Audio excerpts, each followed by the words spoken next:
आज आपण एका विचित्र पण खूप कॉमन अशा मानसिक अडथळ्याबद्दल बोलणार आहोत. हा तो अडथळा आहे जो यशस्वी लोकांनाही सामाजिक परिस्थितीत अगदी आत्मविश्वास गमावण्यास भाग पाडतो. कधी विचार केलाय की व्यावसायिक आयुष्यात प्रचंड यशस्वी असणारी व्यक्ती वैयक्तिक आयुष्यात खास करून नवीन लोकांशी बोलताना का अडखडते? हा विरोधाभास का असतो? चला, ह्यामागचं सायकॉलॉजी काय आहे ते समजून घेऊया. कल्पना करून बघा. एक व्यक्ती आहे जी बोर्डरूममध्ये बसून करोडोंचे निर्णय घेते, एकदम आत्मविश्वासाने. पण तीच व्यक्ती एका पार्टीत जाते आणि एका कोपऱ्यात एखाद्या 11 वर्षांच्या घाबरलेल्या मुलासारखी उभी राहते. विचित्र आहे ना?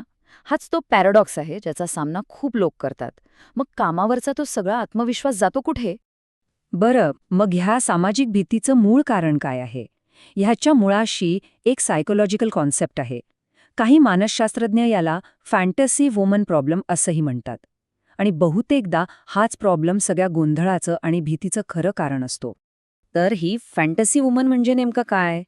सोप्या भाषेत सांगायचं तर ही आपल्या डोक्यात तयार झालेली एका व्यक्तीची एक परफेक्ट इमेज आहे, एक काल्पनिक मूर्ती. आणि प्रॉब्लेम हा होतो की ही काल्पनिक इमेज इतकी मोठी होते की ती समोरच्या खऱ्या खऱ्या माणसाची जागा घेते. मग आपण त्या व्यक्तीला एक माणूस म्हणून बघतच नाही, तर एक आव्हान किंवा एक परीक्षा म्हणून बघायला लागतो. आणि मग काय? प्रचंड प्रेशर आणि नकाराची भीती वाटू लागते. इथे बघा, खरी व्यक्ती आणि मनातली ती फॅन्टसी यात जमीन आसमानाचा फरक आहे. खरी व्यक्ती म्हणजे एक माणूस ज्याला स्वतःचे विचार आहेत, भावना आहेत. पण ती फॅन्टसी, ती फक्त एक इच्छा, एक ऑब्जेक्ट बनून जाते.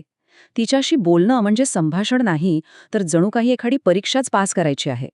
जिथे संवाद एकदम साधा आणि कमी जोखमीचा असायला हवा, तिथे प्रचंड दबाव तयार होतो. आणि मग एक साधं मानवी कनेक्शन बनवणं जवळजवळ अशक्यच होऊन जातं. ठीक आहे, प्रॉब्लेम तर कळाला, पण यावर उपाय काय? तर यासाठी एक 2 स्टेप्सची टेक्निक आहे. पहिली टेक्निक आहे चालण्याआधी रांगायला शिका. अगदी लहान मुलासारखं. ते लगेच पळायला लागत नाही, आधी रांगतच ना.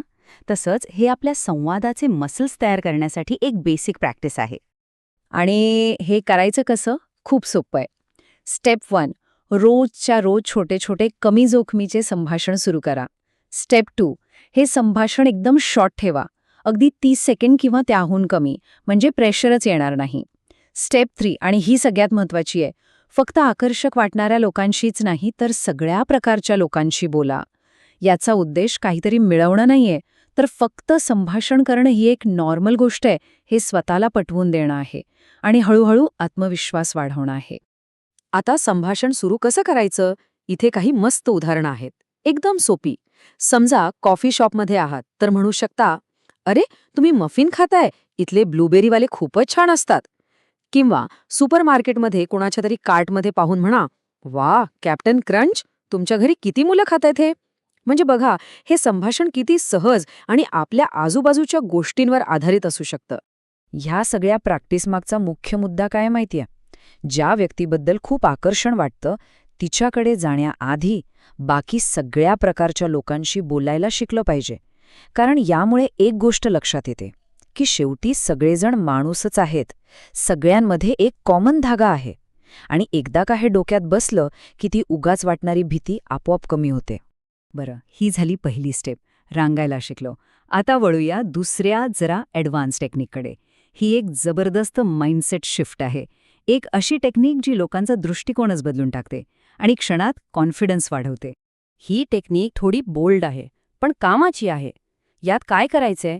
अशी कल्पना करायची आहे की ती समोरची सुंदर व्यक्ती तुमच्याबद्दल एक सेक्शुअल फॅन्टसी बघत आहे. हो, ऐकायला विचित्र वाटेल, पण हा एक विचार मनात आणल्याने जे होतं ते एकदम कमाल आहे. कारण हा एक विचार चेहऱ्यावर एक वेगळंच, म्हणजे एक आकर्षक आणि आत्मविश्वासू हसू आणतो. एक स्लाइस स्माइल ज्याला म्हणतात तसं. म्हणजे बघा, आतला विचार थेट तुमच्या बॉडी लँग्वेजवर परिणाम करतो आणि तेच तुम्हाला जास्त आकर्षक बनवतं. आणि त्यामुळे समोरच्या व्यक्तीमध्ये कुतूहल निर्माण होतं. त्यांना वाटतं की हा व्यक्ती हसतोय का? याच्या मनात काय चाललंय? खरं तर आपण काय बोलतो यापेक्षा आपलं ते आत्मविश्वासू हसू जास्त महत्वाचं ठरतं. चला, आता एक खरी केस स्टडी बघूया, म्हणजे हा पॅराडॉक्स आणखी क्लिअर होईल. ही गोष्ट आहे एका सुपर सक्सेसफुल फिल्म प्रोड्युसरची, जो सतत म्हणायचा, नाही, माझ्याने होणार नाही. हा माणूस वर्षाला $10 मिलियन कमवायचा. म्हणजे विचार करा, व्यावसायिक आयुष्यात तो किती यशस्वी होता, पण हे यश त्याला सामाजिक आयुष्यात काहीच कामाला येत नव्हतं. एवढा पैसा, एवढं यश, पण तरीही जेव्हा एखाद्या आकर्षक स्त्रीशी बोलायची वेळ यायची तेव्हा तो अक्षरशः ब्लँक व्हायचा. त्याच्या डोक्यात एकच कॅसेट वाजत राहायची, मी हे नाही करू शकत, नाही, माझ्याने नाही होणार. जेव्हा त्याच्यावर पहिली टेक्निक काम करेना, तेव्हा एक वेगळा, खास त्याच्यासाठी बनवलेला मार्ग शोधावा लागला. एक असा मार्ग जिथे फोकस स्वतःवरून हटवून पूर्णपणे समोरच्या व्यक्तीवर न्यायचा होता. आणि याला नाव दिलं गेलं द मॅजिक क्वेश्चन. तर ही पद्धत काय होती? त्याला एका व्हिडिओ स्टोअरमध्ये जाऊन कोणाला तरी त्यांच्या आवडीच्या सिनेमाबद्दल विचारायला सांगितलं. प्रश्न अगदी सोपा होता. अहो, या सिनेमाबद्दल सांगा ना, तुम्ही आज रात्री का बघणार आहात? आणि त्यानंतर काहीच करायचं नव्हतं, फक्त ऐकायचं होतं. याने झालं काय की त्याचा फोकस स्वतःवरच्या प्रेशरवरून हटून समोरच्या व्यक्तीवर आणि तिच्या पॅशनवर गेला. आणि रिझल्ट कमाल होता. तो एकदम एक्साईट होऊन परत आला आणि म्हणाला, अरे, मी आत्ताच एका सुंदर स्त्रीशी 13 मिनिटं बोललो आणि ती पूर्ण 13 मिनिटं बोलत होती. बघा, स्वतःवरचा फोकस हटवून समोरच्या माणसात खरी उत्सुकता दाखवली की काय जादू होते. त्याने फक्त एक प्रश्न विचारला होता, बाकी सगळं संभाषण तिनेच केलं. तर मग ह्या सगळ्या टेक्निक्स आणि या गोष्टीतून आपल्याला काय शिकायला मिळतं? एक खूप सोपी पण अत्यंत महत्वाची गोष्ट. त्या प्रोड्युसरचं एक वाक्य सगळं काही सांगून जातं. तो म्हणाला, तुम्ही जे काही शिकवलं ते सगळं सोपं होतं, मला माहीत होतं, पण मीच माझं आयुष्य इतकं कॉम्प्लिकेटेड बनवून टाकलं होतं की मी या साध्या गोष्टींकडे दुर्लक्ष करत होतो. आणि हे किती खरं आहे नाही का? आपणच सोप्या गोष्टींना उगाच अवघड बनवतो. आणि शेवटचं सत्य हेच आहे की प्रत्येक माणूस शेवटी एक माणूसच असतो. या समस्येचं उत्तर कोणत्या भारी टेक्निकमध्ये नाही, तर एका साध्या, खऱ्या कनेक्शनमध्ये आहे. समोरच्या व्यक्तीला डोक्यातला आदर्श न बनवता एक माणूस म्हणून बघायला सुरुवात केली की खरा संवाद आपोआप सुरू होतो. आणि जाता जाता एक प्रश्न विचार करा, आपल्या आयुष्यातली अशी कोणती सोपी गोष्ट आहे जिला आपण उगाचच अवघड बनवत आहोत? कदाचित याचं उत्तर सापडलं तर आपल्याही आयुष्यातला एखादा मोठा अडथळा दूर होईल.